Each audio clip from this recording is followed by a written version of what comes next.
heard the conventional view. Now prepare yourself to hear the other side. High school teachers Mike Margison and Justin Spears bring you the alternative view you didn't get in the classroom. Now here they are, Margison and Spears.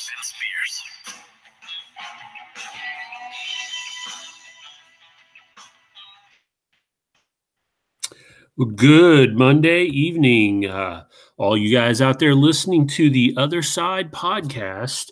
I am one half of the Other Side, Mr. Justin Spears, and across the computer screen from me this evening, the other half of the Other Side, Mr. Mike Margison. Mike, what is going on, man? Not much. Halloween coming up. It's my kid's favorite holiday, so I'm looking forward to that. Getting them out and about on Wednesday night.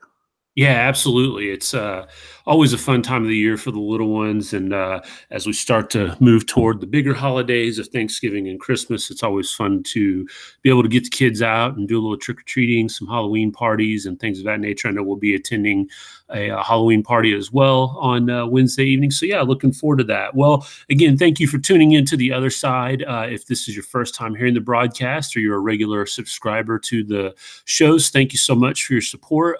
You know where you can find the shows at. We are on the Spreaker radio app. You can find us and subscribe to the show from there. We also seed out the episodes through iTunes and Google Play Podcasts through that. So if you like to download some podcasts onto your mobile device and listen on the go, you can catch our shows on there. All three of those, if you search The Other Side with Margison and Spears. I know that's a lot, but there's a lot of competition out there. A lot of domains already taken. So that's The Other Side with Margison and Spears. You can get our whole archive of shows going back to the very, very beginning of this. I believe we're probably, now up around 60 episodes or so. So you can go back and see those cataloged in there. You can hear us on Saturday mornings replayed on 92.1 FM, 1550 AM, WCVL out of Crawfordsville, Indiana. So if you're on the west central part of the state and you can catch those frequencies, you can listen online. Also, WCVLAM.com. So I am back after a week off. I was out in Hawaii for the week on our fall break, and Mike did a solo episode, and I appreciate him taking the reins and getting an episode in there for us. And we had finished a series on the presidents, and so now we turn our attention to also some current event news, some things that are going on as we come up to the midterm elections here next Tuesday. We've got a lot on the agenda there with that. We're going to break that down a little bit, but we're also going to start here by talking a little bit about the Caravan. Mike, are you a Caravan or are you more of an Astro guy? I was always more of a Ford Astro guy myself. What did you know? We had a Dodge Caravan. Caravan. What was the Plymouth version of it? Oh my goodness. It was a twin. Yeah, no, I'm drawing a blank on that now. I mean, obviously, clearly what we're talking about here, if you haven't been paying attention to the news, is this migrant caravan, right? This, you kind of get the old Mideastern idea of a caravan in the desert, and if you've seen the images on TV and pictures on the internet, things of that nature, there's a huge push of migrants moving across Central America, probably well up into Mexico now, steadily approaching the Mexico-U.S. border. Tensions are rising by the day here about that. And that's where we want to kind of start with this. There's a lot of emotion when it comes to these issues surrounding our borders. There's border security, the idea of family separation, so on and so on. Might take us through a little bit of, what are really complex issues without having to resort to emotional talking points, because I think that's what we hear so much in the mainstream media is it quickly escalates to emotional talking points. So talk us through some of the logic behind these issues. Okay, yeah, you're right. I mean, it's almost all emotional talking points. And if it's not emotional, I think it's probably more political. I think if you were to take this episode of what we see with this migrant caravan and you were to somehow strip away all of the politics from it. So we could keep the exact same situation, but strip away Donald Trump. Like if you had never even heard of Donald Trump or Democrats or Republicans and you had no political allegiance whatsoever, and all you saw was this migrant caravan, and you saw 7,000 foreign nationals marching towards our border, waving their own flags, not coming here to become an American and saying that they are just going to cross directly across our border, not stop at a legal port of entry, not do this in any type of uh, I don't know, legal way. I don't know how else to put it. But if you saw this, anybody in their right mind would be able to say, okay, this is problematic for a number of reasons. There's something about this that I don't think is good for the country. Yet you have half of the country who is all for this caravan. And I think that's just political. And the way that it gets processed, the way this information gets processed and then kind of distributed out through the media is it's all emotional. And I listened to Joe Biden. He was out doing a rally in, I think it was New Hampshire, a couple of weeks ago. And he was saying, my God, what's happened to our country? We have these children being ripped away from their parents by this administration. And I hear that probably more than anything, though you had mentioned family separation, but this idea of ripping children away from their parents. And so I'll kind of start there because that is clearly, when it's phrased that way, it's designed to tug at the emotional, kind of heartstrings there. But let's keep in mind that the process of separating a child from the parents, if the parents have committed an illegal act, right? If they have committed a criminal act, which you have done if you've entered this country illegally, the process of separation, this is not a Trump thing, right? Donald Trump didn't come up with this. This is actually a police practice. If for instance, and I think I may have used this example on this podcast before, if I were to rob a convenience store and get in my car and drive off, and I had my two young boys in the car with me, and then some miles later, the police caught up with me and arrested me. It's not me and my two boys who go to jail together. It doesn't work that way, right? What's going to happen is we are going to get separated, and that's a common police practice. So what is happening at our border when they say children being ripped away from their parents? No, the people who cross the border illegally are identified as having committed a crime, which they have, and they're separated from their children. And the way that it would be if an American citizen committed a crime and had children in their presence, right? The person would be detained, the children would be taken into custody elsewhere. The difference, though, with this migrant caravan that you don't ever hear portrayed in the media is most of the time these things are resolved within a matter of hours, right? So a person will be, separated, questioned, deemed, they'll be told that they can't stay or whatever, and given the option to go home, which they'll take, and usually, they'll be reunited with their children within a matter of hours. I think it was over a third of these cases, almost close to 40% of these cases, you see reunification within a matter of hours. So that hardly constitutes ripping children away from their parents. It's an obnoxious, emotional, and political way to kind of phrase what really is going on. Then what will happen is the argument will shift thereafter, and they'll talk solely about asylum seekers. And we're supposed to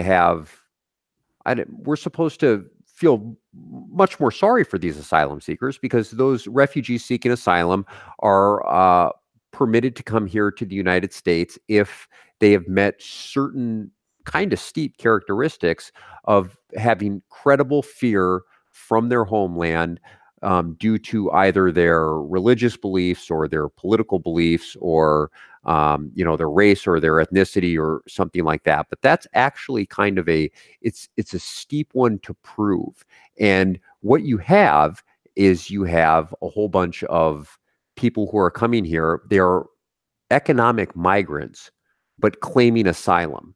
And that's a little bit unfair to the system because you have people who are coming here and they simply want a better opportunity. However, if you claim asylum, you get a hearing, and you get a hearing with an immigration court judge.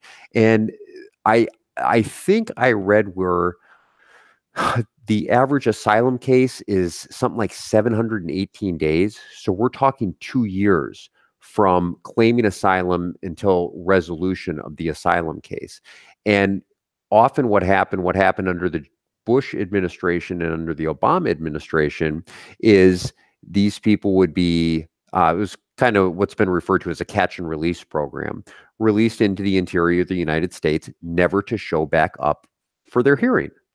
So you can imagine that that's probably pretty common. That's going to send a signal to migrants that, hey, if you come with a family and claim asylum, there is going to be a loophole. Now, you do have to live in the shadows, which is probably isn't great, but you disappear into the country, you don't show back up for your court hearing, and then that's the end of it.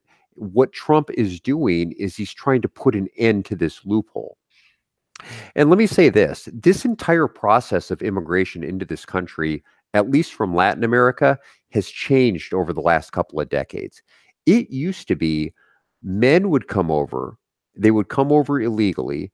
If they made it, they would work, and then they would kind of repatriate the dollars back to their homeland, Guatemala or Honduras, mainly Mexico, but then Guatemala was number 2 for a while, and there were other places, Nicaragua, Honduras. But excuse me, they would come in, work, and send the money back. Now what you have is you have family units coming over. And the reason family units are coming over is because they're much less likely to get turned away and much more likely to get granted an asylum hearing than if, single males were to just come over.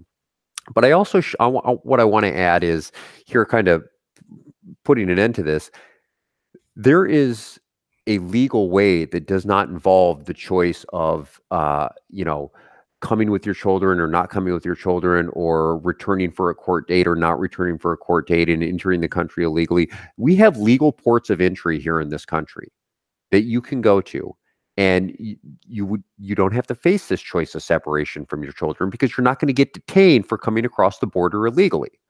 The United States has these legal ports of entry, which anybody can go to. And if you go through the process legally, this choice of, being separated from your children all of a sudden becomes a non-issue. But what we're dealing with thousands of migrants who, I believe, probably for political purposes, realize that if they do this illegally, there's enough support here in the United States for them that they might have a good chance of being able to slip through the system.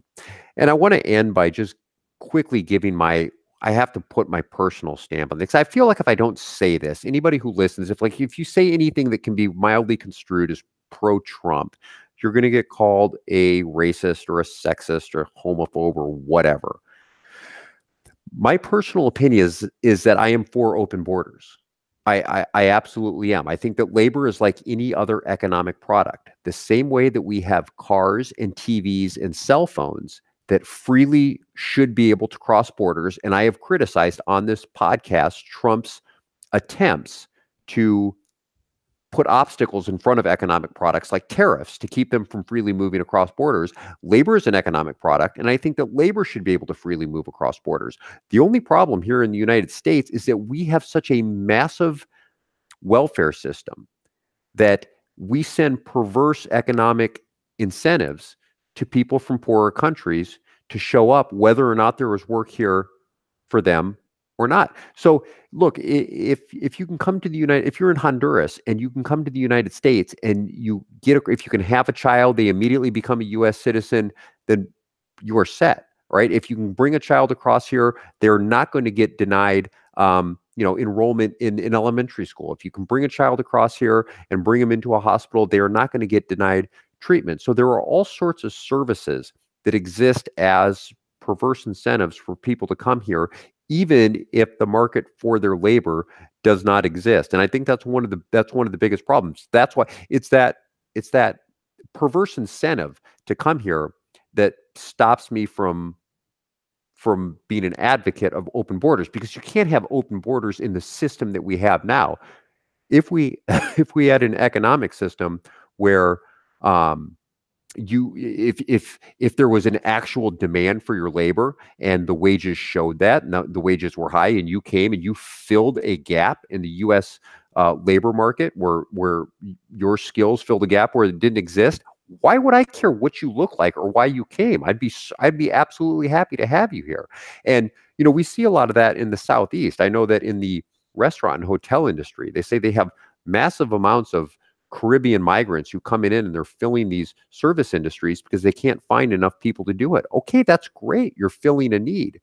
But when the demand for your labor isn't actually here, but you're coming across anyway because there are other incentives for you to come, I think that's where it puts a major strain on the system and kind of screws the entire thing up.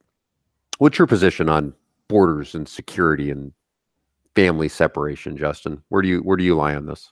Yeah, that's something that I did spend a little bit of time kind of reflecting on because, as you and I discussed throughout the last couple of days here, this is a position that has been kind of picked apart in libertarian groups that I'm a part of online and things of that nature. And you see the whole gambit. I mean, you see those who are hardcore militant in terms of open borders, and they just think it should be free for all. And then you see some that are a little bit more, well, no, there's got to be borders and there's got to be border security. And then there are some that are probably a little bit more to the right of that would be in favor of what Trump is actively trying to do, whether that's militarizing the border or building a wall or something along those lines. So as liberty seeking people, and if you've listened to this show before in the past, that that's the position that Mike and I come from, is one of liberty and freedom. What is it that we're looking to advocate here? I went back through and I read some different positions from libertarians on borders, open borders versus security.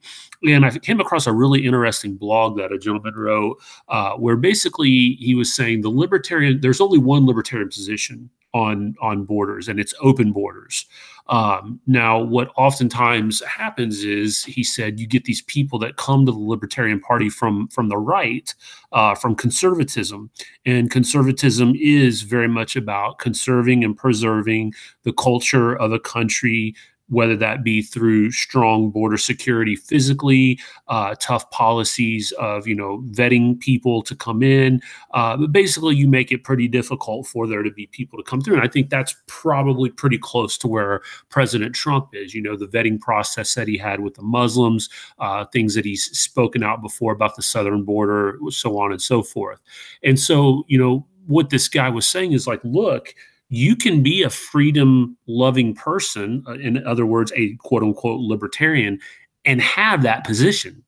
You can be a bona fide libertarian and be in favor of border security to some degree. But what he was saying, and what is happening a lot of times, is conflate that with that being then the libertarian position on borders.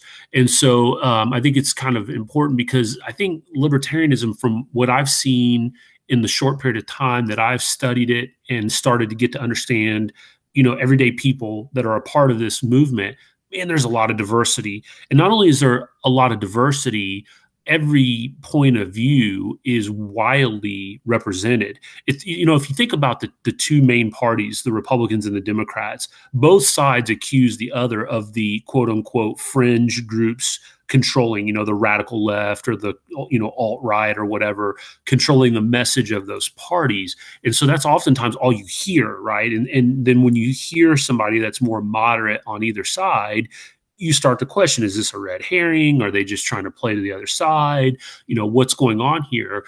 Man, inside libertarianism, you listen to any one individual person and you're bound to hear any type of position, whether it's on fiscal policy, pro-choice, pro-life, the Second Amendment, and in this case, borders.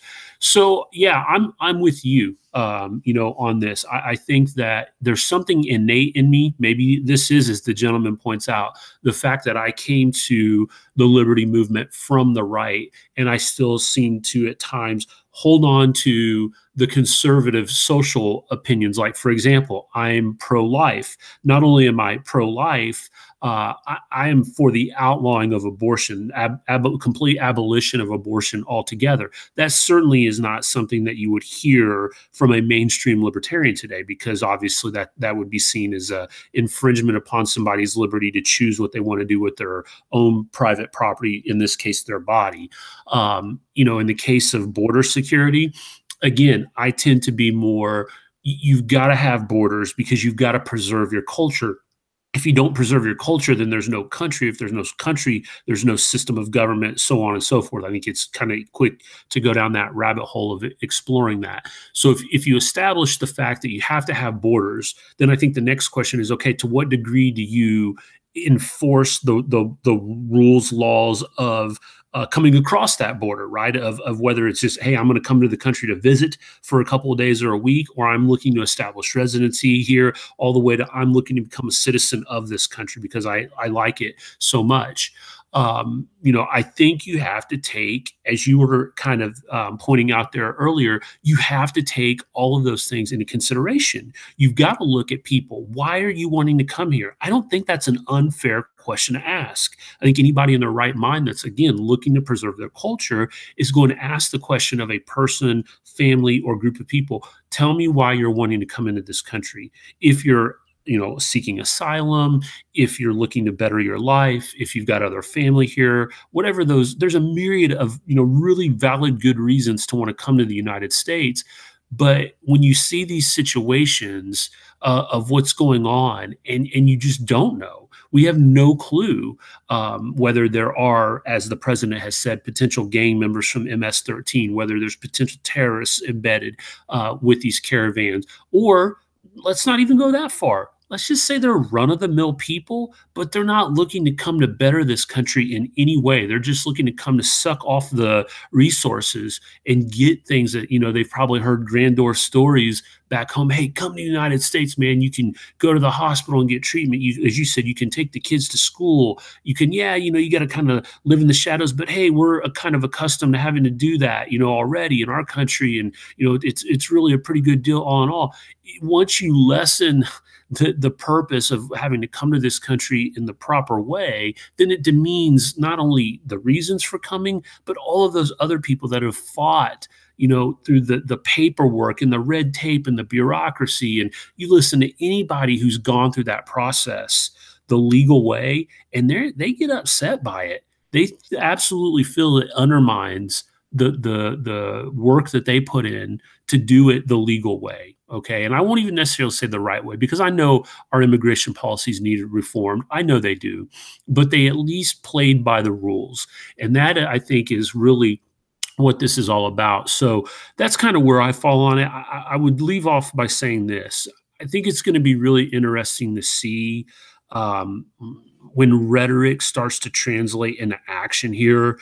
In other words, where the rubber meets the road. If this group of people really does meet the Mexico-U.S. border and President Trump does deploy U.S. military actively armed to the border, we've seen situations like that before, and it's not going to turn out well. All it's going to take is a trigger finger, an overzealous person in the caravan, to throw a, rock, a cocktail, whatever it might be, and that could turn ugly really quick. So my hope would be that leadership within the Mexican government and our government can come together and maybe try to come to some consensus about what can be done in the short term and long term to help these people, if they truly are fleeing from violence and persecution in their homeland, to seek a better life, but allowing them to just freely pour into the country.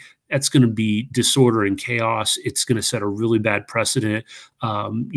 Pushing back against them militarily is a bad look internationally. So it's just going to be really a fine line here, I think, over the next couple of days to find out what happens.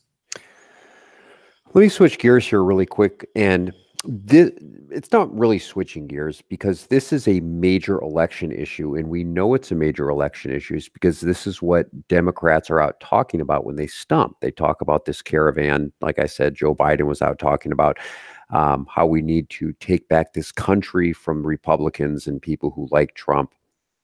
And what it looks like to me, and this is probably the most probable outcome, but it's by no means what's going to happen. It looks like the Republicans are likely to keep the Senate, but probably lose the House. Now, there are any number of scenarios that could happen. The Republicans could keep the Senate and keep the House. They could lose the Senate and lose the House. Or, like I said, they could split it. They could keep the Senate and lose the House.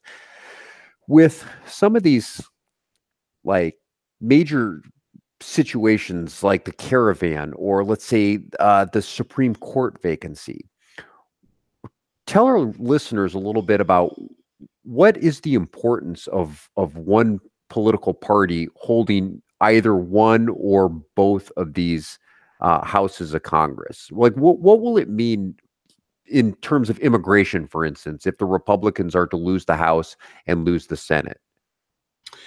Yeah, so let me unpack that just briefly, and talk a little bit about midterm elections, because obviously that's a phrase that, depending on how politically savvy and literate you are, you may hear this and go, what are we talking about here? Midterm elections. Essentially, this is what we'd call a presidential off-year election, right? We're in the middle of a 4-year term of the president. And so this is where we've got a lot of those, as you were pointing out there, Senate and House seats up for grabs, and then a myriad of probably local issues, whether it's school board, city council. Here in the state of Indiana, we've got, an amendment on the ballot to the state constitution. So I really encourage people to kind of pay attention. And I'm not going to sit here and say you absolutely need to go vote. I know that's been, another thing going around online is, the importance of voting, and, do I need to do it? Is it a civic duty? Is it a right? Is it a responsibility? What is it? I'm not really sure what to make of this. It's whatever's in your heart. If your heart is telling you to participate and take action and do your civic duty and pride, go vote, go do it. If you feel like, if I vote, I'm giving my consent to this, ill-formed government that I have either at the local, state, or federal level, I choose not to do that, and I'm doing that consciously, I think that's okay as well. But either way, these midterm elections are typically seen as a referendum on the president. So in other words, what I mean by that is, President Trump has had 2 years now of instituting his agenda. And so really what this is kind of seen is, if you see a massive flip in party control, which right now the Republicans on paper have a supermajority, meaning they have control of the House, the Senate, and the White House. And then some people will throw in the fourth branch there with, or the fourth avenue there with the Supreme Court now. That essentially that would indicate that they could really just about get anything done that they want to get done. Now we know that that's not true because Republicans aren't on the same page. Right now it's a very fractured and splintered party. Well, you take that on top of, if the Democrats were able to gain control of the House and or the Senate, what we would see here then is, pundits and analysts saying, well, clearly this is a signal from the American people that they're rejecting Donald Trump's agenda. Now, that's pretty comical to hear from time to time, because I don't know that you can necessarily equate the two. I think they're kind of apples and oranges, but it's where we're at with political theory today. And so if you do see changes in either the House and or the Senate, that's the first thing you're going to hear. The people are rejecting Donald Trump's agenda. Now, what that specifically then translates into in terms of these public policy issues that we've talked about, well, you might see a little bit of a slowdown or stalemate or even a reversal in policy. Could be something, as you were pointing out there with immigration, depending on, what all the Democrats would be able to flip, if anything at all. You may see a stalemate where nothing happens, or you may see them, be able to try to push forward. Now, the thing that's going to be really interesting here is, even if the Dems are able to flip the House, what's going to happen here is Trump will serve as an obstructionist. So bills that can't originate in either the House or the Senate, with the exception of tax bills. If it relates to raising taxes, it has to originate in the House.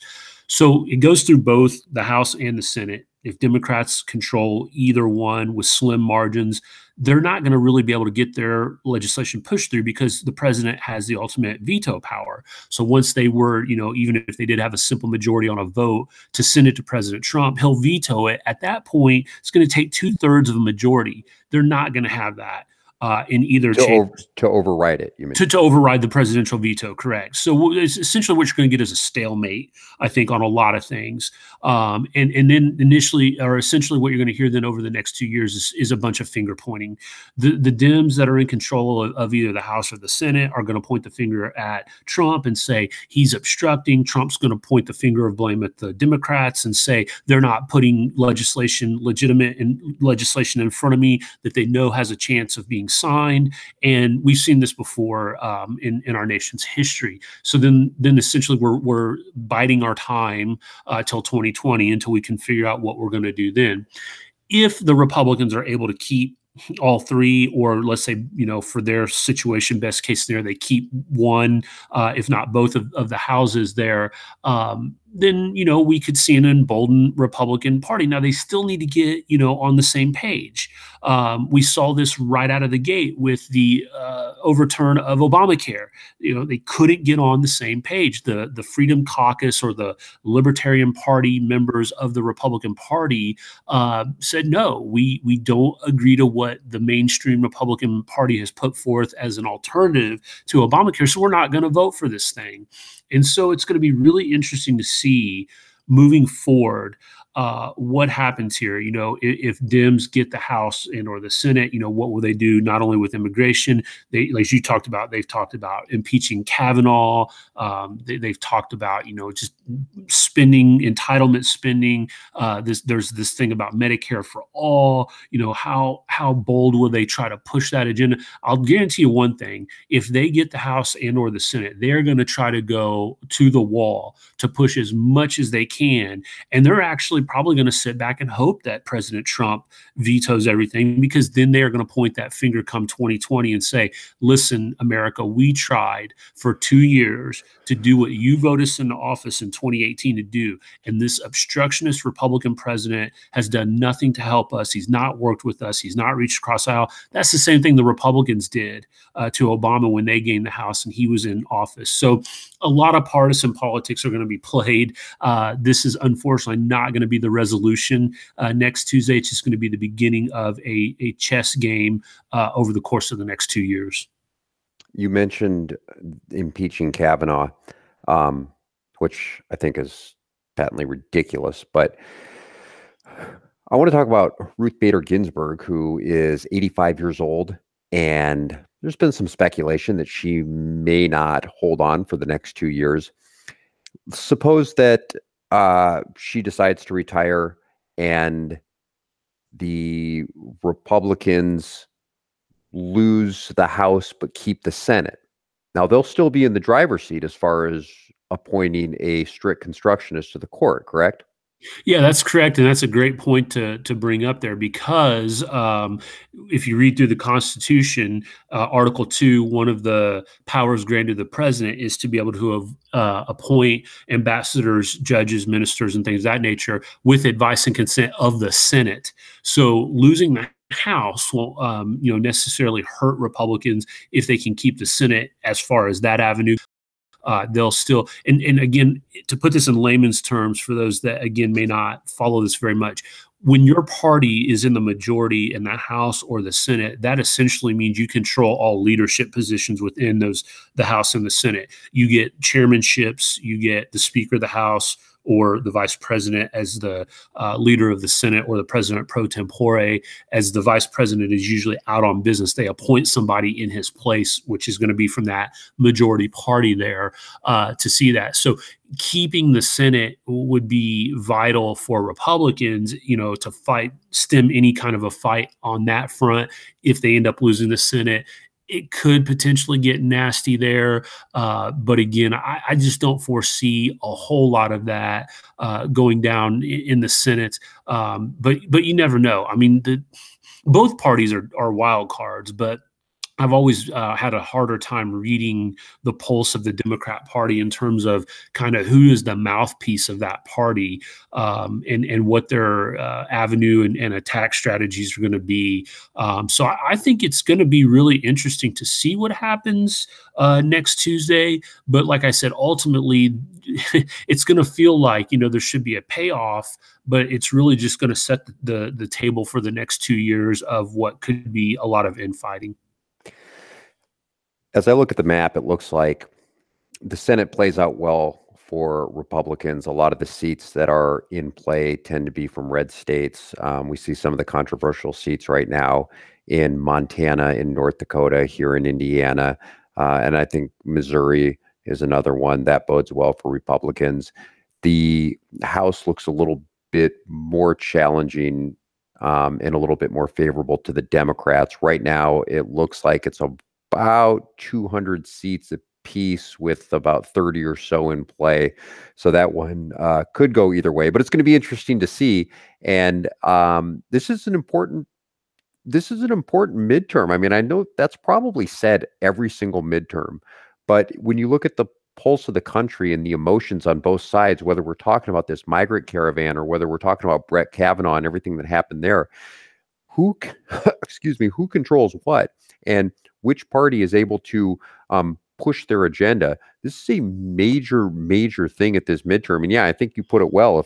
If you look at this and you say, hey, look, we got to get out there and hit the polls, then by all means, get out there and vote. And if you look at this and say, this is as dysfunctional a thing as I've ever seen, and I want to participate, man, who could blame you for saying that either? Yeah, that's a great point to kind of wrap up on because, I kind of associate with a lot of people online who are anti-voters because they, and it's not that they're just trying to be contrary.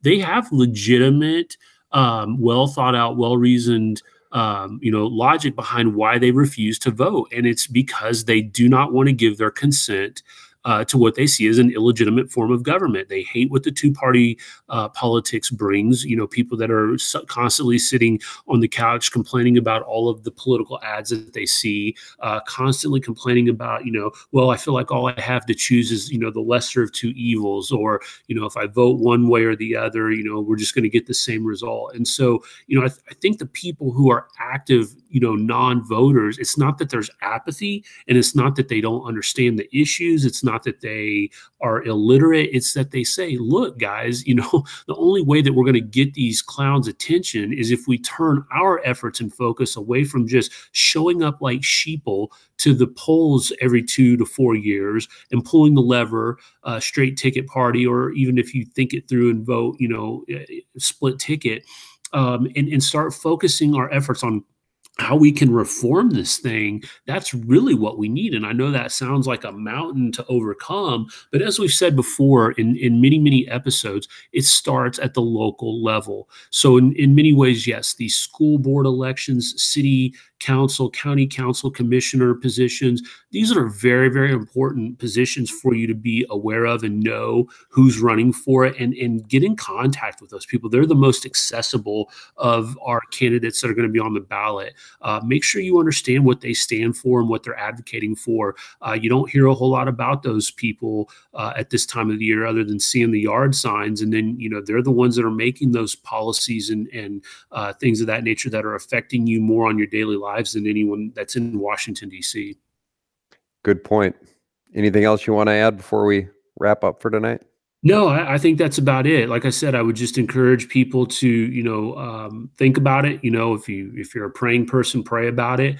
Take the right, choice of action there with that. And I think at the end of the day, as long as you can feel satisfied with, your decision, so be it. But again, either way, we're going to continue. We're going to get an outcome.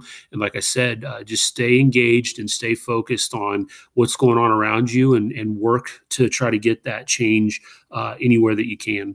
I think it'll be interesting to see the next time we're back on the air. The midterm elections will have already happened, so we'll be able to reflect on what the results were. Yeah, absolutely. That'll be fun to kind of go through. All right. Well, we want to thank everybody for listening, whether you're listening to us on YouTube, rebroadcast on Spreaker, or on WCVL or WCVLAM.com. We appreciate it. And you have now heard the other side.